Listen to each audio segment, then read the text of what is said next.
Баршаңызға қайырлы күн, менің каналыма қош келдіңіздер. Аудио әңгімемді соңына дейін тыңдаңыздар және де каналға тіркелуді ұмытпаңыздар. Таңертең қоғамдық көлікке асыға аптыға мініп, қажетті аялдамамнан түсіп жұмысқа келе жатырмын. Түн мен қар аралас жаңбыр жауған, жер көктайғақ.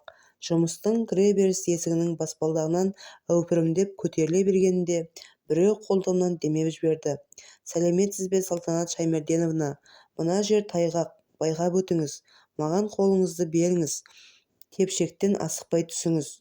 Рахмет, орынбасар Қалтайұлы. Артымнан желіп жүрген желбір бөкендей жедел басып өз бастығым келе жатыр. Сәлеметсіз бе? Сол баяғы бәріне сенімсіздікпен қарайтын, ештеңені де қалт жібермейтін әдеті, ауру қылса да әдет қалмайтынын жақсы айтып кеткен атам қазақ. Сәлеметсіз бе, Майя Бекеновна, деп мен де басымды изей амандастым. Сізге жұрттың бәрі үнемі сәлем бергіш, шамасы кілең сабағыңызға қатысатындар шығар. Лифтіге кіріп шығарда дайым байқайтыным, сізбен бірге лифтіге мінгендер орысы, кәрісі, шала қазағы болсын, орысша сөйлемейді. Тілдерін сындырып болса да түгел қазақша сөйлеуге тырысады. Сізден қорқатын болар, ертең тестілеуден өткізбей қояды деп. Майя Бекеновна, сіз менен қорқасыз ба? Жоқ, мен сізден бастығыңыз емеспін бе? Неге қорқуым керек? Бастық болсын-болмасын олар да қорықпайды. Маған көрсеткен ілтипаты мен сыйластығы шығар, қайдан білесіз? Ал орынбасар Қалтайұлы сабағыңызға қатыспайды. Бұл үлкен бөлімнің бастығын қайдан танисыз? Сіздің сабағыңызға бастықтар келмейді ғой. Майя Бекеновна, осы сала қызметкерлері 80% менің оқушыларым десем қателеспеспін. Әлде бұл кісі де менен қорқам екен? Адам баласы жүрек құмырасына нені толтырса, аузын ашқанда соны шығаратынына еш күмәнсіз. Қуанудың орнына қызғанудың басым түсіп жататын-ай. Орекеңнің өзіңізге деген ілтипаты өзгеше. Сізді көргенде өмірге риза адамдай жүзі құлпырып, жанары жайнап сала береді. Иә, өзгешесіне өзгеше, ол бөлек, түбінде құпия жатқан әңгіме. Сіздің құпияңыз еш бітпейді екен. Білуге бола ма? Білуге болар-ау, бірақ жұмыс көп, уақыт тапшы деп әйтеуір сытылып шықтым. Басшылық қызметте жүргенімде анау-мынау әңгімеге қызықпайтынмын. Оқытушылардың көпшілігі өзге ұлт өкілдері болғандықтан өсек-аяң дегенді білмеппіз. Өндіріске келгенде мен қызмет еткен бөлімдердегі екі басшының қасиеттерінің бір-біріне қарама-қайшы екеніне қайран қалдым. Сәния Қазнабековна бастығым ұйымдастырушылық жағынан супер еді. Жүрген жерін жайнатып, той-думанға айналдырып жіберетін. Жасаған еңбегіңді бағалай біледі.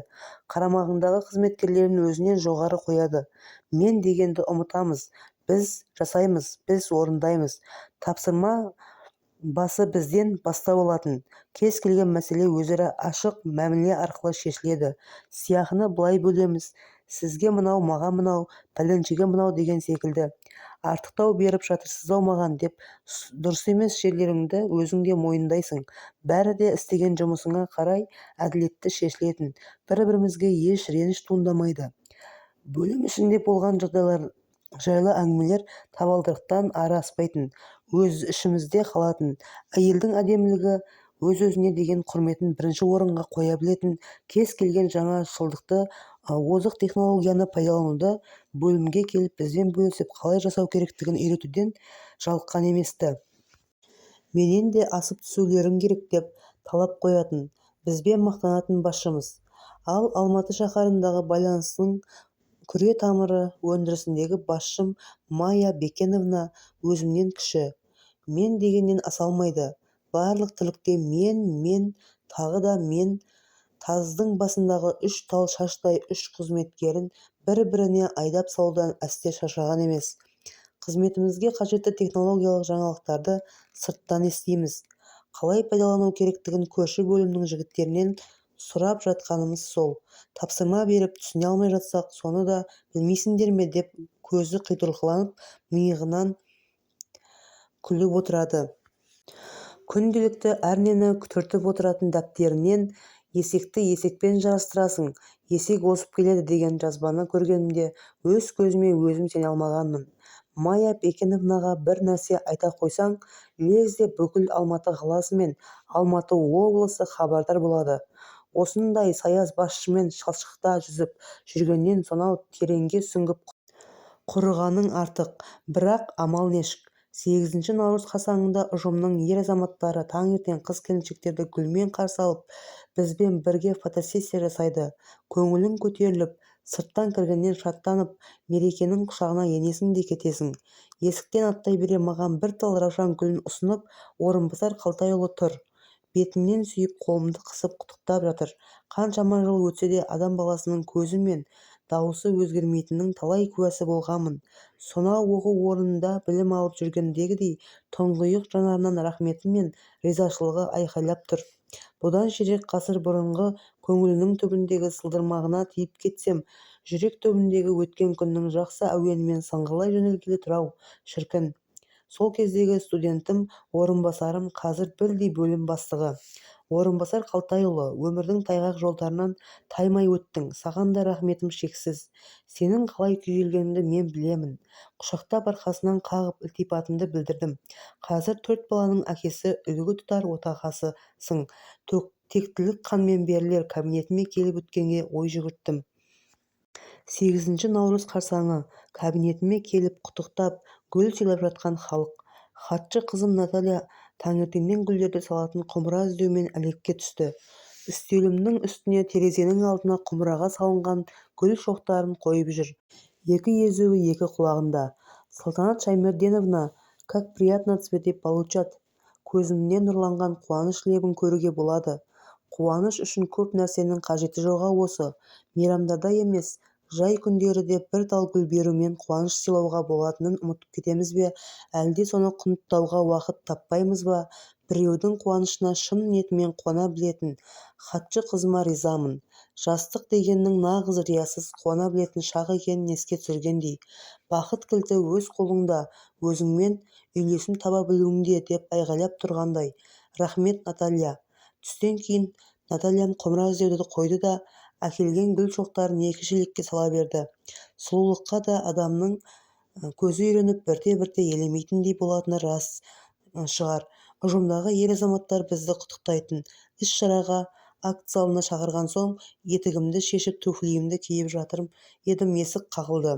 Кіруге рұқсат па? Кіріңіз. Екі ер адам кіріп келді. Бірі Сабыр, ескі танысым, екіншісін танымадым. Ассалаумағалейкум, Сәке. Сәлеметсіздер ме? Нәзік жанды сұлулардың мерекесі құтты болсын. Аз болса көптей көрерсіз деп Сабыр керемет үлбіреген. Аппақ қардай бірінен бірі асып түсетін себеттегі раушандардың гүл шоғын сыйлады. Көп рахмет, Сабыр Ахметович, төрлетіңіздер. Танысып қойыңыз, мына кісі менің досым Ордабек. Өте жақсы.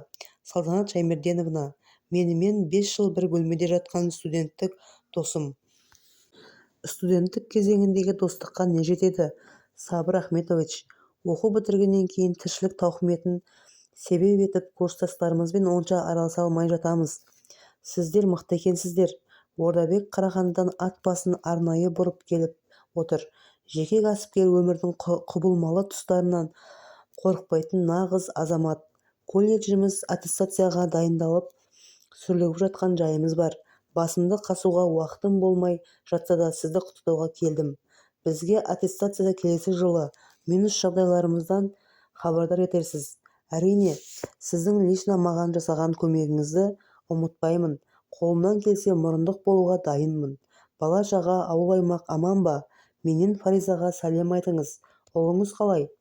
Сәке, тентек ұлымды әй адам болмайды-ау деуші едім.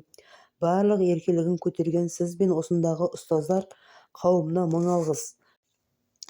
Жүрегінің кілтін тауып, осы оқу орнын аяқтатқан сіздің көмегіңіз бен алған жолдама арқылы энергетика институтының 3-ші курсында оқып жатыр.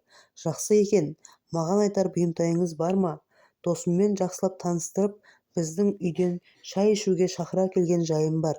Сәке, қорықпаңыз. Құда түскелі отырғам жоқ. Өзіңіз бұзылып барады ғой. Ордабектің бала-шағасы керемет, кербез жібегі бар. Бір шаруа жайында өзіңізбен ақылдаспақпыз. Есік қағылып сырттан Салтанат Шаймерденовна, вас ждут деген хатшы қыздың даусы естілді. Жақсы, міне бара жатырмын, Наталья. Сәке, жақсы, жолыңыздан қалдырмайық. Тағы да мереке құтты болсын. Жақсылап тойлауларыңызға тілектеспін. сосын Ордабектің өзі келіп сізбен ақылдасар, мәселені реттей жатар. Рұқсат болса біз жылжайық. Рахмет, жақсы, хабарласарсыздар. Екеуі орындарынан тұрып қоштасып шығып кетті. Әріптестеріміз бен оқушыларымыздың бізге дайындаған мерекелік концерт бағдарламасы биыл ерекше өтті.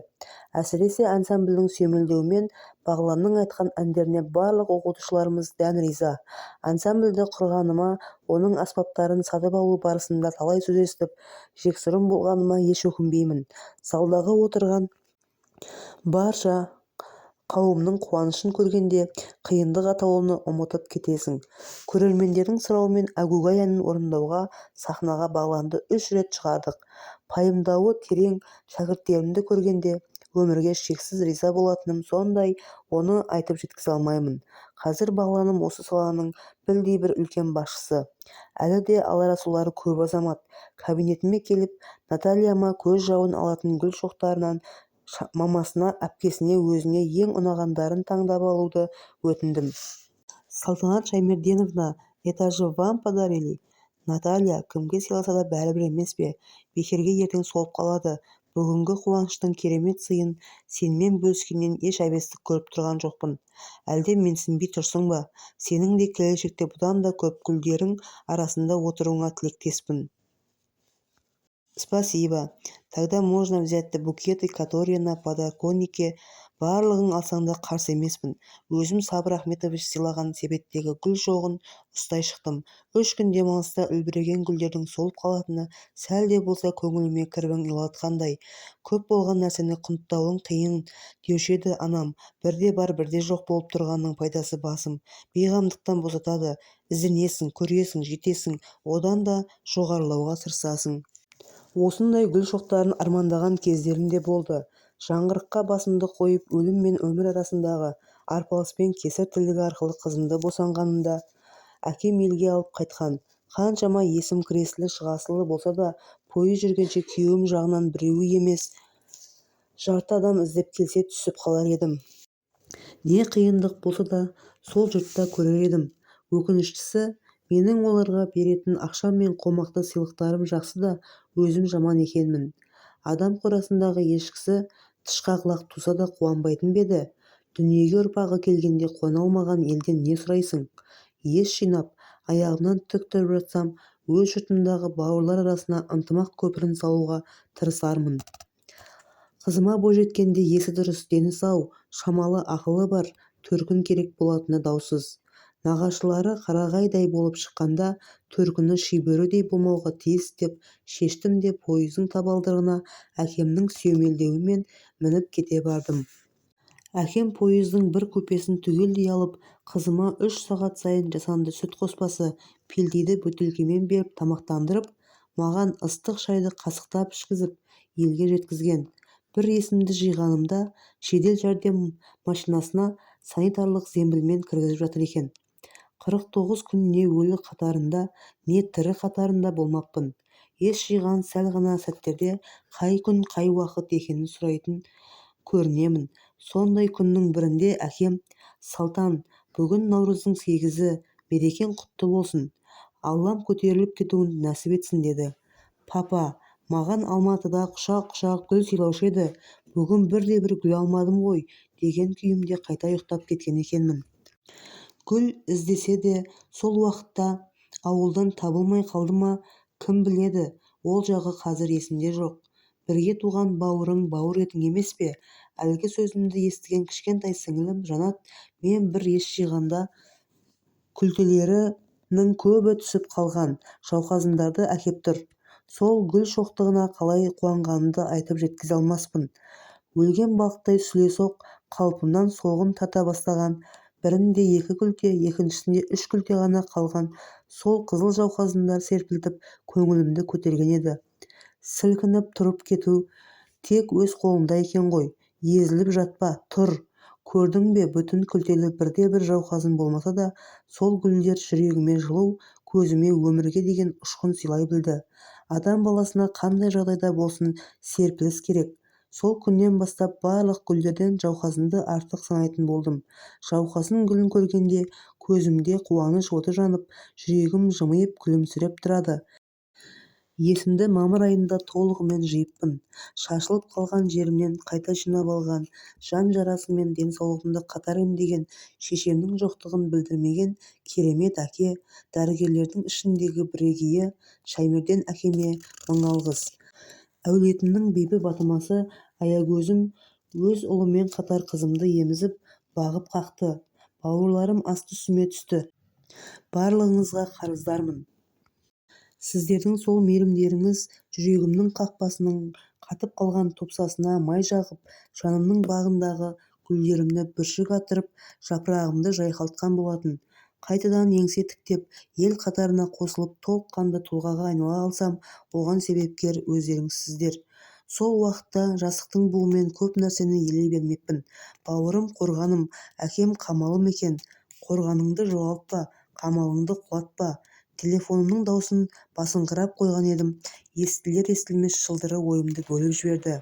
Алло, сәлеметсіз бе? Мазалап тұрғаныма кешірім өтінемін. Мен ғой Ордабек. Сізге жолықсам бола ма? Қай уақытта келуге болар екен? Ертең түске дейін қолым бос емес. Түстен кейін келе беріңіз. Жақсы. Түскі үзілістен келе жатсам, кабинетімнің алдында Ордабек күтіп тұр. Есікті кілтпен ашып, кіріңіз деп алға жібердім. Отырыңыз, құлағым сізде.